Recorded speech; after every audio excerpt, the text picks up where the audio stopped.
당신은 지금 자식이 점점 멀어지는 것을 느끼고 있지 않습니까? 전화를 해도 짧게 끊기고 명절에 와도 어딘가 어색하고 같은 식탁에 앉아 있어도 마음은 서로 다른 곳을 향해 있는 것 같은 그 느낌. 당신만 그런 게 아닙니다.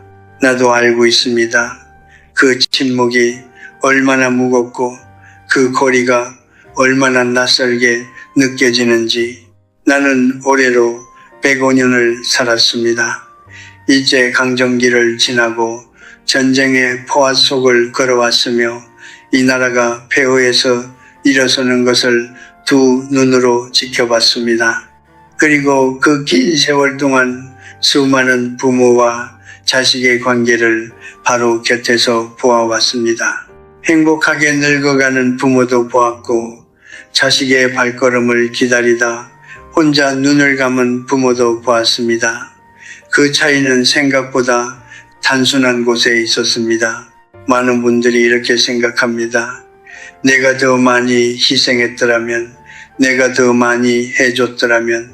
하지만 나는 105년의 경험으로 분명히 말씀드릴 수 있습니다. 자식과의 관계는 희생의 양으로 결정되지 않습니다. 그것은 오랜 시간 동안 쌓인 작은 습관들, 무심코 던진 말 한마디, 알아채지 못한 작은 상처들로 만들어집니다. 마치 눈에 보이지 않는 장부처럼 그것들은 조용히 기록되고 어느 날 갑자기 드러납니다. 내가 50대였을 때 나는 사랑이 전부라고 믿었습니다. 자식을 사랑하면 자식도 자연스럽게 가까이 있을 것이라 생각했습니다. 그런데 나이 90이 넘어 깨달은 것이 있습니다. 자식들은 우리의 의도를 보는 것이 아닙니다. 그들은 우리의 행동을 봅니다. 우리가 얼마나 사랑했느냐가 아니라 그 사랑이 어떤 방식으로 전달되었느냐가 관계를 결정합니다. 오늘 나는 여러분께 7가지 실천을 말씀드리려 합니다. 이것은 자식을 바꾸는 방법이 아닙니다. 이것은 우리 자신을 돌아보는 방법입니다. 자식의 태도는 바깥에서 고칠 수 없습니다. 그것은 오직 우리 안에서부터 시작됩니다. 단 한 달만 이 7가지를 조용히 실천해 보십시오. 관계는 서서히 그러나 분명하게 달라지기 시작할 것입니다. 지금 당장 자식과의 관계가 불편하신 분, 혹은 아직 괜찮지만 더 깊고 따뜻한 관계를 원하시는 분, 오늘 이 이야기는 바로 여러분을 위한 것입니다. 끝까지 함께해 주십시오. 나에게 오래된 친구가 한 명 있었습니다. 그는 평생 존경받는 사람이었습니다. 사업에서도 성공했고 주변 사람들에게도 늘 현명하다는 말을 들었습니다. 자식들도 반듯하게 키웠고 교육에도 아낌없이 투자했습니다. 누가 봐도 훌륭한 아버지였습니다. 그런데 그가 75이 되던 해 갑자기 몸이 나빠져 병원에 입원하게 되었습니다. 나는 당연히 자식들이 달려올 것이라 생각했습니다. 하지만 병실에는 간병인만 있었습니다. 자식들은 전화로 안부를 물었고 명절에도 잠깐 들렀다 갔습니다. 그는 내게 이렇게 말했습니다. 나는 평생 자식들에게 최선을 다했는데 왜 이런 것인지 모르겠어. 나는 그 말을 듣고 오랫동안 생각했습니다. 그리고 나는 알고 있었습니다. 그 이유를. 그 친구는 자식들을 사랑했지만 만날 때마다 가르치려 했습니다. 자식이 새 직장 이야기를 꺼내면 그는 그 직장의 단점을 먼저 이야기했습니다. 자식이 여행 계획을 말하면 그는 왜 그게 낭비인지를 설명했습니다. 자식이 고민을 털어놓으면 그는 답을 주기 전에 왜 그런 고민을 하게 됐는지부터 따졌습니다. 그는 항상 옳았습니다. 하지만 자식들은 점점 그에게 아무 말도 하지 않게 되었습니다. 왜냐하면 그와 나누는 대화는 언제나 강의로 끝났기 때문입니다. 나는 105년을 살면서 이것을 배웠습니다. 듣는다는 것에는 두 가지가 있습니다. 하나는 반박하기 위해 듣는 것이고 다른 하나는 이해하기 위해 듣는 것입니다. 대부분의 부모는 전자를 하면서 후자를 한다고 착각합니다. 자식이 말하는 동안 이미 머릿속에서 어떻게 고쳐줄까를 생각하고 있습니다. 그것은 듣는 것이 아닙니다. 그것은 기다리는 것입니다. 자신이 말할 차례를 부탁하지 않은 조언은 아무리 좋은 뜻이 담겨 있어도 자식의 귀에는 이렇게 들립니다. 너는 아직도 부족하다. 우리는 사랑을 전하려 했지만 자식은 평가를 받았다고 느낍니다. 이것이 바로 우리가 모르는 사이에 쌓아온 거리의 정체입니다. 그리고 두 번째 실천으로 넘어가겠습니다. 통제를 내려놓는 것입니다. 나는 압니다. 이것이 얼마나 어려운 일인지. 부모의 눈에 자식의 선택이 위태로워 보일 때 가만히 있는 것은 거의 고통에 가깝습니다. 하지만 나는 묻고 싶습니다. 당신이 부모로부터 반대를 받으며 했던 선택들 중에서 결국 당신을 성장시킨 것은 어느 쪽이었습니까? 부모가 막았던 길입니까? 아니면 스스로 걸어간 길입니까? 자식은 우리의 소유물이 아닙니다. 우리가 잠시 곁에서 돌본 또 다른 하나의 인생입니다. 그 인생은 결국 자신의 길을 걸어야 합니다. 우리가 할 수 있는 것은 그 길을 대신 걸어주는 것이 아니라 그가 넘어졌을 때 조용히 손을 내밀 수 있는 자리에 있어 주는 것입니다. 그것이 진짜 사랑입니다.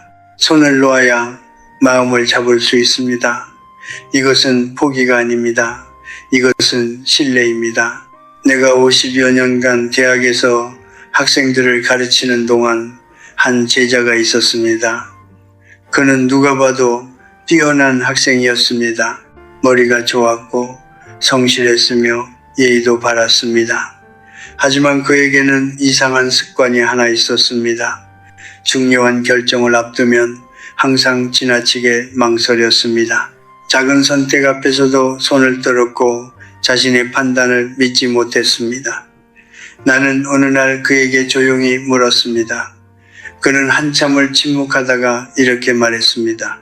교수님, 저는 어릴 때부터 항상 형과 비교를 당했습니다. 제가 무언가를 이루면 어머니는 항상 형은 더 어렸을 때 그것을 했다고 하셨습니다. 그래서 저는 지금도 제 선택이 옳은지 스스로 믿지 못합니다. 그 말을 들은 날 나는 집으로 돌아와 오랫동안 창밖을 바라보았습니다. 비교라는 것이 얼마나 깊은 뿌리를 내리는지, 그 뿌리가 한 사람의 평생을 어떻게 흔드는지를 그날 다시 한번 깨달았습니다. 우리는 왜 비교를 합니까? 솔직히 말씀드리겠습니다. 대부분의 경우 비교는 자식을 위한 것이 아닙니다. 그것은 부모 자신의 불안에서 나옵니다. 내 자식이 뒤처지는 것 같아 두렵고 남들 앞에서 부끄러울까봐 걱정되고 그래서 자식을 밀어붙이는 방법으로 비교를 선택합니다. 하지만 비교는 동기를 만들지 않습니다. 비교는 상처를 만듭니다. 그리고 그 상처는 아이가 어른이 된 후에도 심지어 부모가 세상을 떠난 후에도 사라지지 않습니다. 남의 집 아이는 이 한 문장은 말하는데 3초도 걸리지 않습니다. 하지만 그 말을 들은 아이의 마음속에는 30년이 지나도 지워지지 않는 흔적이 남습니다. 나는 105년을 살면서 수많은 노인들의 마지막을 곁에서 지켜봤습니다. 그리고 그들이 가장 많이 후회하는 말 중 하나가 바로 이것이었습니다. 그때 왜 그런 말을 했을까? 그 말 한마디가 내 자식 마음에 그렇게 깊이 박혀 있을 줄 몰랐다. 이제 네 번째 실천입니다. 감정을 앞세우지 말고 차분하게 말하는 습관을 들이는 것입니다. 나는 젊었을 때 목소리가 커야 진심이 전해진다고 생각했습니다. 화가 나면 화를 내는 것이 솔직한 것이라고 생각했습니다. 하지만 나이 90이 넘어 깨달은 것이 있습니다. 감정이 폭발하는 순간 대화는 끝납니다. 그 이후에 오가는 말들은 대화가 아니라 상처의 교환입니다. 차분함은 차가운 것이 아닙니다. 차분함은 오래 살아본 사람만이 얻을 수 있는 깊은 온기입니다. 감정을 억누르라는 것이 아닙니다. 감정이 올라올 때 잠시 멈추고 숨을 고르십시오. 그 짧은 멈춤이 관계를 지킵니다. 폭풍 같은 말 한마디보다 조용한 침묵 하나가 때로는 훨씬 더 깊은 것을 전합니다. 자식은 우리의 말을 기억하는 것이 아닙니다. 그들은 우리의 태도를 기억합니다. 우리가 어떤 표정으로 그들을 바라봤는지, 우리의 목소리가 얼마나 따뜻했는지 그것이 그들의 기억 속에 남습니다. 그리고 그 기억이 쌓여 우리를 대하는 그들의 태도가 됩니다. 비교하지 마십시오. 판단하지 마십시오. 그것만으로도 관계는 달라지기 시작합니다. 나는 오랫동안 기다리는 사람이었습니다. 자식들이 먼저 전화해 오기를 기다렸고, 먼저 찾아오기를 기다렸으며, 먼저 안부를 물어오기를 기다렸습니다. 그 기다림 속에서 나는 스스로에게 이렇게 말했습니다. 내가 먼저 연락하면 내가 약해 보이는 것 아닐까? 자식이 부모에게 먼저 연락하는 것이 맞는 것 아닐까? 나는 그것을 예의라고 생각했습니다. 어쩌면 자존심이었는지도 모릅니다. 하지만 솔직히 말씀드리면 그것은 외로움을 품위로 포장한 것에 불과했습니다. 아흔이 넘어서야 나는 깨달았습니다. 내가 기다리는 동안 자식들도 기다리고 있었다는 것을, 그들도 바쁜 삶 속에서 지쳐 있었고 먼저 연락했다가 불편한 말을 들을까봐 조심하고 있었습니다. 우리는 서로를 기다리느라 서로에게서 점점 멀어지고 있었던 것입니다. 기다림은 인내가 아니었습니다. 그것은 그냥 거리였습니다. 생각해 보십시오. 당신이 누군가에게 먼저 따뜻한 말을 건넬 때 그것이 당신을 작게 만듭니까? 아닙니다. 오히려 먼저 손을 내밀 수 있는 사람은 더 이상 체면이 두렵지 않은 사람입니다. 그것은 용기입니다. 오래 살아온 사람만이 가질 수 있는 조용하고 단단한 용기입니다. 나는 이제 압니다. 관계는 통장이 아닙니다. 내가 얼마를 넣었으니 상대방이 얼마를 돌려줘야 한다는 계산이 통하지 않습니다. 관계는 차라리 정원에 가깝습니다. 내가 물을 주고 햇빛을 쬐어주고 잡초를 뽑아야 꽃이 핍니다. 아무것도 하지 않으면서 꽃을 기다릴 수는 없습니다. 그리고 정원을 가꾸는 일은 언제나 내가 먼저 시작해야 합니다. 자식에게 먼저 전화를 하십시오. 길게 하지 않아도 됩니다. 요즘 많이 바쁘지 밥은 잘 먹고 있어. 이 한마디면 충분합니다. 짧은 문자 하나를 보내십시오. 특별한 이유가 없어도 됩니다. 이유 없이 건네는 따뜻함이 이유가 있는 연락보다 훨씬 더 깊이 마음에 닿습니다. 사람은 누구나 자신이 그냥 아무 조건 없이 생각받고 있다는 것을 느낄 때 비로소 마음을 엽니다. 나는 한국 전쟁 직후의 시절을 기억합니다. 모든 것이 부서지고 사라진 그 시절에도 사람들이 서로를 붙잡고 살아남을 수 있었던 것은 거창한 약속 때문이 아니었습니다. 추운 아침에 건네는 따뜻한 국 한 그릇, 말없이 옆에 앉아있어 주는 것, 그런 작은 것들 때문이었습니다. 따뜻함은 원래 작은 것입니다. 그러나 그 작은 것이 사람의 마음을 지탱합니다. 두려워하지 마십시오. 먼저 다가갔다가 차갑게 돌아오는 반응이 두려우십니까? 그럴 수도 있습니다. 처음에는 어색할 수 있습니다. 오랫동안 닫혀있던 문은 한 번에 열리지 않습니다. 하지만 계속 두드리십시오. 조용히, 꾸준히, 매일 조금씩 문은 반드시 열립니다. 그것이 내가 105년 동안 보아온 진실입니다. 먼저 다가가는 것은 지는 것이 아닙니다. 그것은 관계를 살리는 일입니다. 이제 많은 분들이 불편하게 느끼실 수 있는 이야기를 해야 할 것 같습니다. 하지만 나는 105년을 살아오면서 불편한 진실을 피하는 것이 결국 더 큰 고통을 만든다는 것을 너무도 잘 알고 있습니다. 그래서 오늘은 똑바로 말씀드리겠습니다. 부모와 자식 사이의 갈등 중에서 가장 많은 것, 가장 깊은 상처를 남기는 것은 바로 돈 문제입니다. 내가 아는 한 여성이 있었습니다. 70이 넘은 나이에도 정정하고 마음씨도 곱고 자식들을 위해서라면 무엇이든 아끼지 않는 분이었습니다. 그분은 아들이 사업을 시작한다고 했을 때 평생 모은 돈의 절반을 선뜻 내어주었습니다. 그때 그분의 마음속에는 한 가지 기대가 있었습니다. 말로 하지는 않았지만 그 기대는 분명히 존재했습니다. 이렇게 해줬으니 아들이 나를 더 살뜰히 챙겨주겠지. 내가 이 나이에 이렇게까지 했으니 고마움을 알겠지. 하지만 아들은 사업에 바빠졌고 연락은 뜸해졌으며 명절에도 짧게 다녀갔습니다. 그분은 내게 이렇게 말씀하셨습니다. 돈도 잃고 자식 마음도 잃었어요. 나는 그 말을 듣고 가슴이 아팠습니다. 그분이 나쁜 사람이어서가 아닙니다. 그분은 진심으로 자식을 사랑했습니다. 하지만 그 사랑 안에 조건이 숨어 있었습니다. 말하지 않은 조건, 의식하지 못한 기대, 그것이 돈과 감정이 섞였을 때 반드시 생겨나는 것입니다. 돈은 현실의 언어입니다. 감정은 마음의 언어입니다.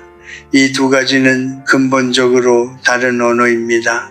그런데 우리는 종종 이 두 언어를 한 문장 안에 섞어버립니다. 내가 이만큼 해줬는데 왜 이러느냐? 이 말 속에는 돈도 있고 감정도 있고 서운함도 있고 기대도 있습니다. 자식은 이 말을 들었을 때 무엇을 느낍니까? 고마움이 아닙니다. 죄책감입니다. 그리고 죄책감은 사람을 가깝게 만들지 않습니다. 죄책감은 사람을 도망가게 만듭니다. 나는 젊은 시절 가난이 무엇인지 알았습니다. 전쟁 후 이 나라에는 아무것도 없었습니다. 그 시절을 버텨낸 우리 세대는 돈의 소중함을 뼛속 깊이 압니다. 그렇기 때문에 더욱 분명히 말씀드릴 수 있습니다. 돈은 관계를 살리는 도구가 될 수도 있고 관계를 가장 빠르게 무너뜨리는 무기가 될 수도 있습니다. 그 차이는 단 하나입니다. 돈의 감정을 싣느냐 싣지 않느냐, 자식에게 무언가를 해줄 때는 두 가지 중 하나를 선택하십시오. 아무 기대 없이 줄 수 있다면 주십시오. 하지만 마음속 어딘가에 기대가 남아있다면 주지 않는 것이 낫습니다. 그것이 냉정하게 들릴 수 있다는 것을 압니다. 하지만 그것이 오히려 관계를 지키는 방법입니다. 기대 없이 주는 것은 선물입니다. 기대와 함께 주는 것은 거래입니다. 그리고 가족 사이의 거래는 반드시 어느 한쪽에 상처를 남깁니다. 그리고 한 가지 더 말씀드리겠습니다. 당신 자신의 돈을 지키십시오. 이것은 인색함이 아닙니다. 이것은 품위입니다. 내가 경제적으로 자립해 있을 때 나는 자식에게 짐이 되지 않습니다. 내가 스스로 설 수 있을 때 자식과의 관계는 의무가 아닌 선택이 됩니다. 의무로 맺어진 관계와 선택으로 맺어진 관계는 그 온도가 전혀 다릅니다. 자식이 나를 찾아오는 것이 부담이 아니라 기쁨이 되게 하려면 내가 먼저 그 관계에서 짐을 내려놓아야 합니다. 돈과 감정을 섞지 마십시오. 그것만으로도 당신은 많은 상처로부터 자유로워질 수 있습니다. 이제 마지막 실천입니다. 그리고 어쩌면 이것이 오늘 내가 드리는 이야기 중에서 가장 어렵고 가장 중요한 것일지도 모릅니다.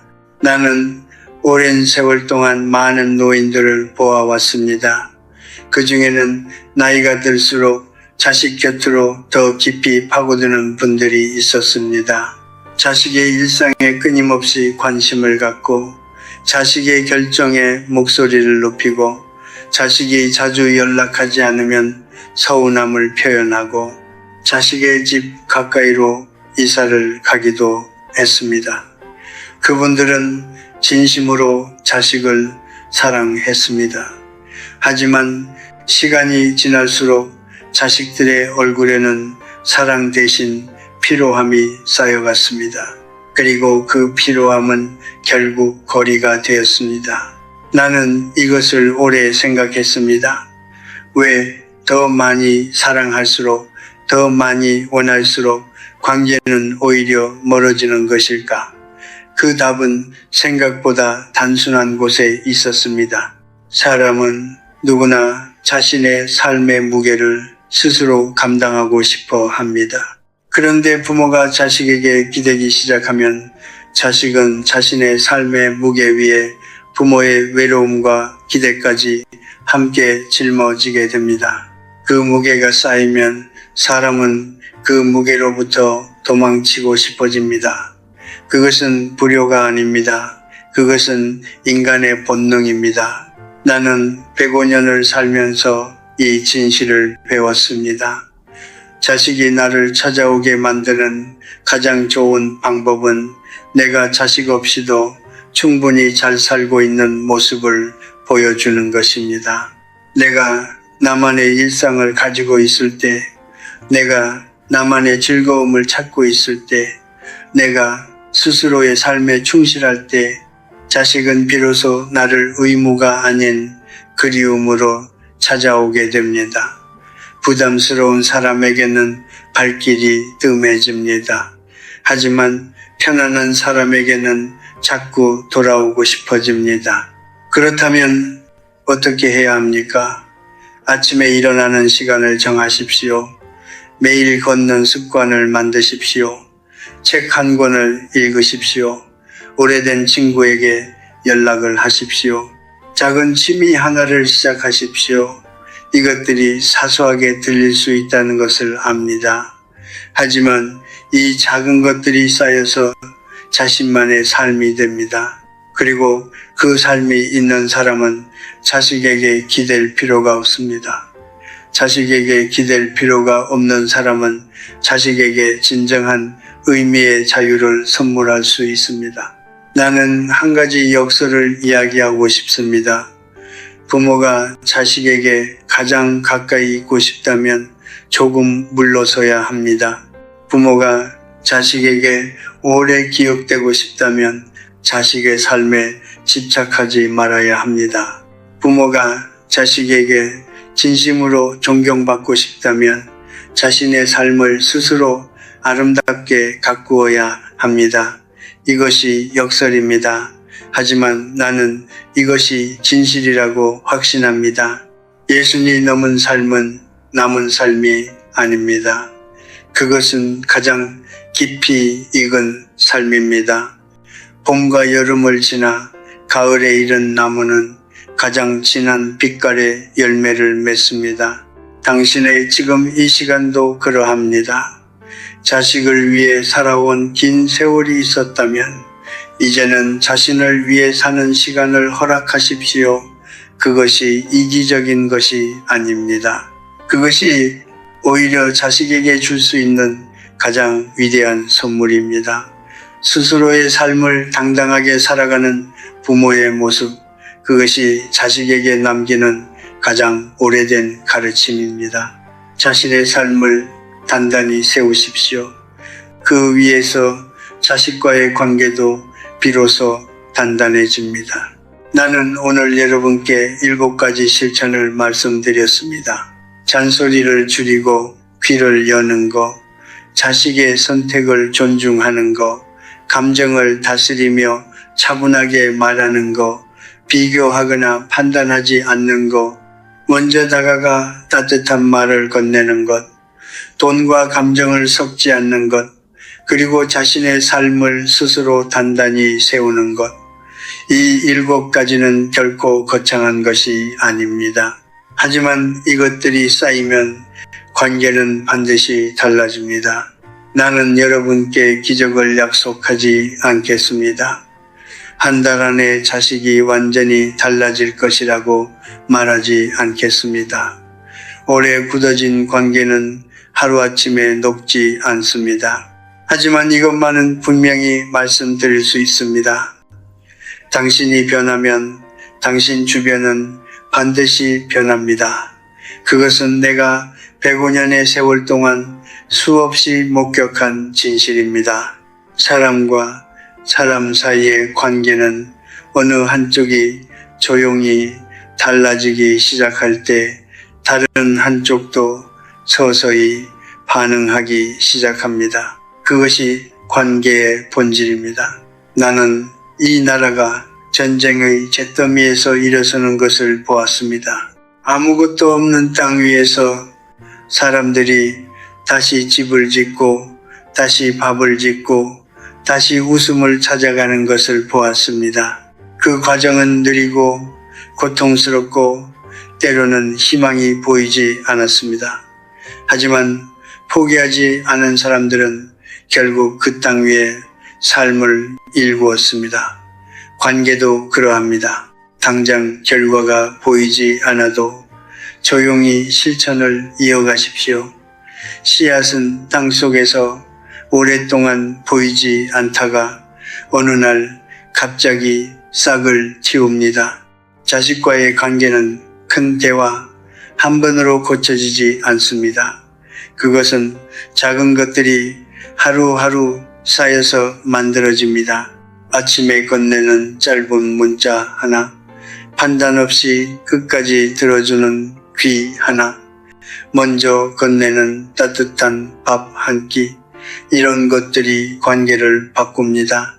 마치 이른 아침 햇살이 문틈 사이로 조용히 스며들듯이 그렇게 천천히 그러나 분명하게 오늘 이 이야기를 끝까지 들어주신 여러분께 한 가지 부탁을 드리고 싶습니다. 오늘 저녁 자식에게 짧은 연락을 한번 해보십시오. 특별한 이유가 없어도 됩니다. 잘 지내고 있는지, 밥은 먹었는지 그것만으로 충분합니다. 그 작은 시작이 오늘 내가 드린 이야기 중 가장 중요한 실천입니다. 모든 변화는 언제나 작은 한 걸음에서 시작됩니다. 나는 올해 105년을 살았습니다. 이 긴 세월 동안 내가 배운 것이 있다면 그것은 이것입니다. 사람은 혼자서는 살 수 없지만 스스로 서지 못하면 함께 살 수도 없습니다. 자식과의 평화로운 관계는 자식을 바꾸는 것에서 오지 않습니다. 그것은 내가 먼저 평화로워지는 것에서 옵니다.